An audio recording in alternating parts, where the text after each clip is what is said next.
ان کو ان کی اہلیہ سے بھی ملاقات نہیں ہونے دی رہی، بہنوں سے ملاقات نہیں ہونے دی جا رہی، ان کی آنکھ ضائع ہو چکی ہے اور ان کے ساتھ غیر انسانی سلوک کیا جا رہا ہے۔ 23 گھنٹے ان کو سیل میں بند رکھا جا رہا ہے، ان کو کتابیں نہیں دی جا رہی، ان کو ٹی وی کی سہولت نہیں ہے، ان کو باہر کی صورتحال سے بالکل علم نہیں ہے۔ 23 گھنٹے ایک آپ 7x10 فٹ کے کمرے میں ایک بندے کو قید کریں اور اس کے بعد اس کو پیغام بھیجیں کہ پاکستان کو آپ کی ضرورت ہے تو آپ ہمیں سپورٹ کریں، تو وہ بندہ بلا چون چرا اور غیر مشروط طور پر انکنڈیشنلی کہے کہ بالکل جناب یہ ہو ہی نہیں سکتا کہ پاکستان اور ہم دو نہیں ہیں۔ تو انہوں نے کل سپورٹ کیا اور اس کے بعد کل سہیل افریدی صاحب نے کل باتیں ذرا تھوڑی سی کم باہر آ رہی تھیں، آج پوری کھل کر سامنے آ گئی۔ تو اگر عمران خان کو کمپیئر کریں مریم صاحبہ سے، نواز شریف صاحب سے، شہباز شریف صاحب سے، خواجہ آصف سے، یہ جو ٹولہ آپ نے بٹھایا ہوا ہے، سارے کا سارا مسلط کیا، اسحاق ڈار صاحب سے، ان سب کے ساتھ اگر کمپیئر کریں اور زرداری صاحب کے ساتھ کمپیئر کریں تو ان کو جب بھی اقتدار سے ہٹایا گیا تو انہوں نے کہا کہ ہم فوج کی اینٹ سے اینٹ بجا دیں گے، اور اس کے بعد انہوں نے کہا کہ جناب نہیں، ہمارے پاس ویڈیوز ہیں، ہم ویڈیوز کے ذریعے بلیک میل کریں گے، ہم ویڈیوز منظر عام پہ لے آئیں گے اور ان کو منہ چھپانے کو جگہ نہیں ملے گی۔ پھر نہ صرف یہ بلکہ بھارت کے اندر ہونے والے دہشت گردی کے واقعات کی ذمہ داری بھی پاکستان پر ڈال دی گئی، پاکستان کی اسٹیبلشمنٹ پہ، پاکستان کی فوج پہ، پاکستان کے انٹیلیجنس اداروں پہ ڈال دی گئی۔ یہ ہے فرق۔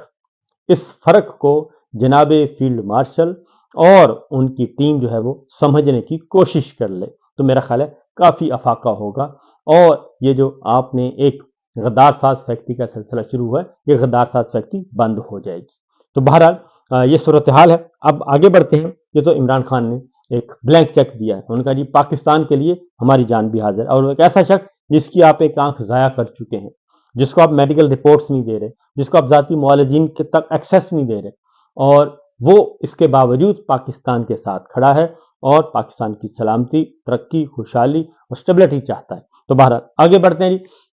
ان حالات میں ایک ٹویٹ فارورڈڈ ایز ریسیو جو ہوا تھا، فارورڈڈ ایز ریسیو جو ہوا تھا، اس کا ایک تذکرہ چل رہا ہے، اور جب ہم نے یہ بتایا کہ یہ شہباز شریف صاحب جو کہ نااہل بھی ہیں اور نکمے بھی ہیں، ان کی اور ان کی ٹیم کی ایک ہلکی سی چھوٹی سی غلطی کی وجہ سے اور جہالت کی وجہ سے پورے کا پورا ایونٹ جو ہے وہ خراب کر کے رکھ دیا۔ پاکستان کو کریڈٹ ملنا تھا اور ملنا چاہیے تھا، لیکن ایک اردلی سرکار نے ایک ٹویٹ جو کہ ان کو آیا اور وہ اتنے خوشی سے پاگل ہوئے کہ انہوں نے ٹھک ٹھک کر کے پیسٹ کر دیا، فارورڈڈ ایز ریسیو کر کے جو آیا وہ لگا دیا، اور اس کے بعد پھر جگ ہنسائی ہوئی۔ حالانکہ فیلڈ مارشل نے منع کیا تھا کہ یہ بس سوشل میڈیا پہ فارورڈڈ ایز ریسیو والا کام نہ کیا کریں، اپنی عقل بھی اپلائی کیا کریں، لیکن انہوں نے یہ بات بھی نہیں مانی۔ اب یہ دانستہ کیا نادانستہ کیا، اس کے بارے میں ضرور فیلڈ مارشل کو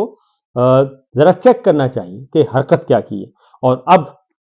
وائٹ ہاؤس نے بھی اس کی تصدیق کر دی اور نیو یارک ٹائمز نے بھی تصدیق کر دی کہ یہ جو ٹیکسٹ آیا تھا وہ وائٹ ہاؤس سے آیا تھا، اور وائٹ ہاؤس اس سارے ٹیکسٹ کے بارے میں اور یہ سیز فائر کا جو پروسیس تھا اس کے بارے میں پہلے سے علم تھا، اور یہ ڈسکشن ہو رہی تھی۔ پہلے انہوں نے کچھ بنا کر بھیجا ادھر اور انہوں نے اس کو امینڈ کیا، انہوں نے کہا نہیں اس طرح نہیں، اس طرح ہونا چاہیے، اور پھر باقاعدہ طور پہ یہ گفتگو چل رہی تھی اور تبادلہ ہو رہا تھا واٹس ایپ پہ ایک دوسرے کے ساتھ کہ کیا ہونا چاہیے، اور جب وہ آیا تو اس کو اسی طریقے سے پیسٹ کر دیا۔ تو اب یہ ساری باتیں سامنے آ رہی ہیں، تو میرا خیال ہے کہ عقل شریف پہ آ گیا ہوگا کہ نقل کے لیے بھی عقل کی ضرورت ہوتی ہے، نادان دوست سے دانا دشمن بہتر ہوتا ہے، یہ بات بھی ثابت ہوئی ہے سچ۔ آگے بڑھتے ہیں۔ اس وقت سچویشن کیا چل رہی ہے؟ اس وقت اسلام آباد میں آج امکانات ہیں کہ مذاکرات ہوں گے، اور ایران اور جو امریکی قیادت ہے اس کا انتظار کیا جا رہا ہے، لیکن اس سے پہلے کچھ ایونٹس ہوئے۔ شہباز شریف صاحب سے ملاقات کی ہے army chief general Asim Munir صاحب نے، اور اس میں ساری صورتحال کو ڈسکس کیا گیا، ایک تصویر جاری کی گئی ہے اور ایک چھوٹی سی خبر جاری کی گئی ہے، جس کے بعد لگ رہا ہے کہ اب کیونکہ فرنٹ پہ تو ہوں گے شہباز شریف صاحب اور بیک پہ ہوں گے جناب عاصم منیر صاحب، کیونکہ جو ڈائلاگ ہونے ہیں وہ پرائم منسٹر شہباز شریف اور اسحاق ڈار صاحب فارم 47 والے یہ بیٹھیں گے اور یہ نیگوشیٹ کریں گے، اور اس میں اب مزید اس کا دائرہ پھیلایا جا رہا ہے، اور پھر یہ کہ چائنا کا اہم رول جو ہے وہ بار بار سامنے آ رہا ہے، اور اب رشیا، چائنا اور خلیجی ممالک جو ہیں ان کے نمائندگان بھی ایز مبصر ان ٹاکس میں موجود ہوں گے۔ تو یہ جو امن مذاکرات چل رہے ہیں، ایران امریکہ جنگ بندی، یہ وسیع تناظر میں اب دیکھا جا رہا ہے، اور معاملہ مجھے لگتا ہے کیونکہ اس سے پہلے برطانوی وزیر اعظم نے وزٹ کیا ہے، کراؤن پرنس محمد بن سلمان سے ملاقات کی ہے،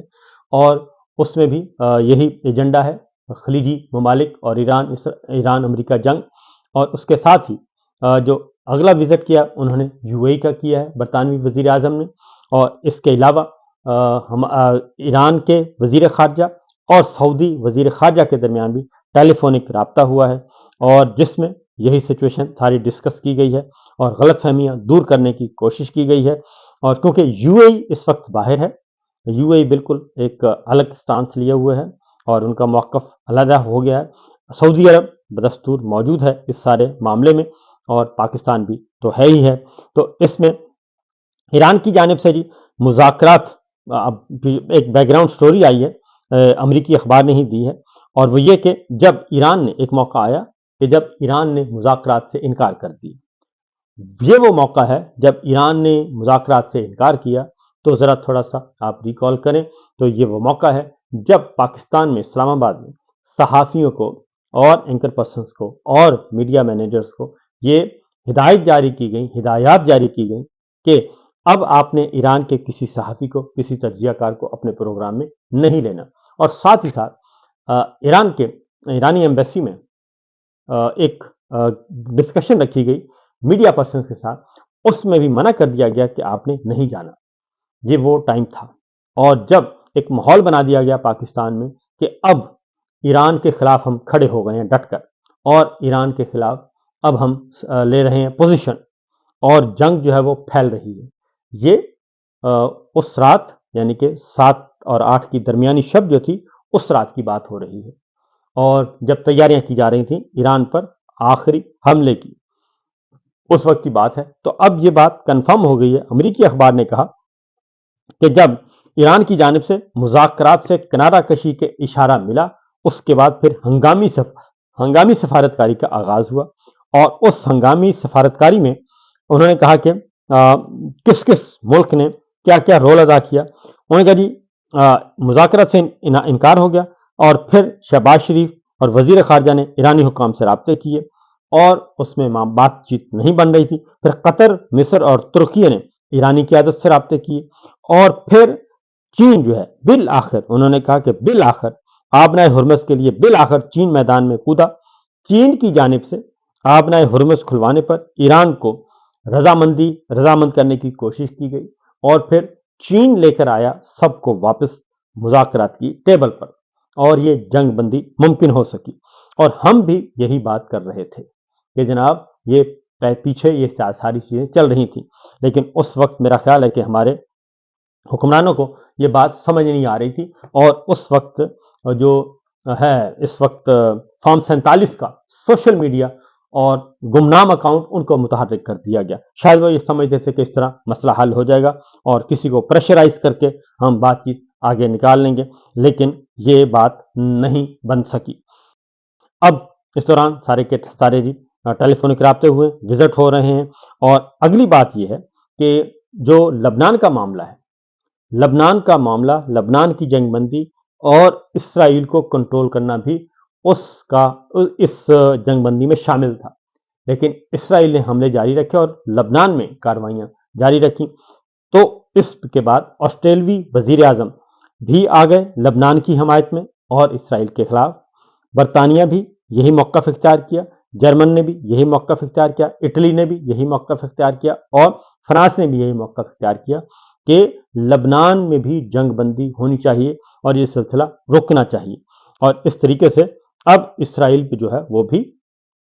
اس کو بھی قابو کر کے لایا جا رہا ہے، اور یہ جو تھا ان کا ارادہ کہ جناب ہم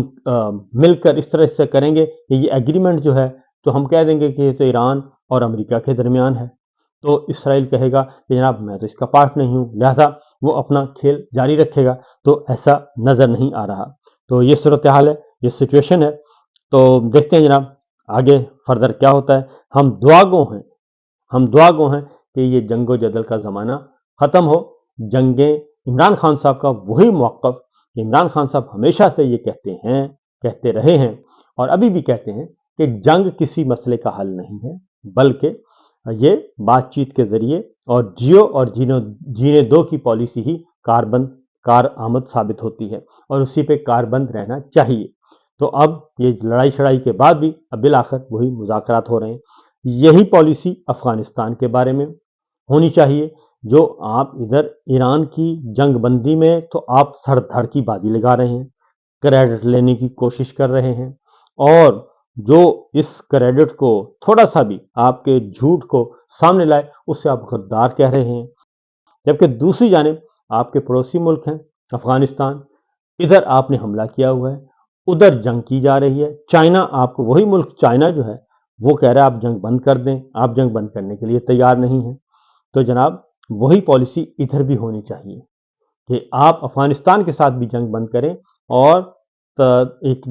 تفصیلی مستقل پائیدار امن قائم کرنے کے لیے یہ کام کریں، کیونکہ جو جنگ آپ کے ایران ایک ہمسائے کی طرف جو ہے وہ درست نہیں ہے، تو وہ جنگ دوسری سرحد پہ آپ کے ہمسائے کے ساتھ کیسے جائز ہو سکتی ہے؟ اور دونوں برادر اسلامی ملک ہیں اور دونوں کے ساتھ پرانے تعلقات ہیں، تاریخی تعلقات ہیں، تجارتی تعلقات، معاشی تعلقات، معاشرتی تعلقات اور دینی تعلقات، یہ سارے ختم نہیں ہو سکتے۔ لہذا آپ جو ہیں وہ صورتحال کو سمجھنے کی کوشش کریں۔ یہ نہیں ہو سکتا کہ آپ ایران والی سائڈ پہ کہیں کہ ہم جنگ بندی چاہتے ہیں، افغانستان والی سائڈ پہ کہیں کہ ہم تو جنگ کروانا چاہتے ہیں، تو یہ نہیں ہوگا۔ بالآخر آپ کو عمران خان کے فارمولے پر عمل کرنا ہوگا، اور عمران خان کا فارمولہ، عمران خان کی اسٹریٹجی اور انہی کی سوچ کو آگے لے کر بڑھنا ہوگا۔ پوری دنیا یہی کہہ رہی ہے۔ فی الوقت اتنا ہی، اجازت دیجیے، اللہ حافظ۔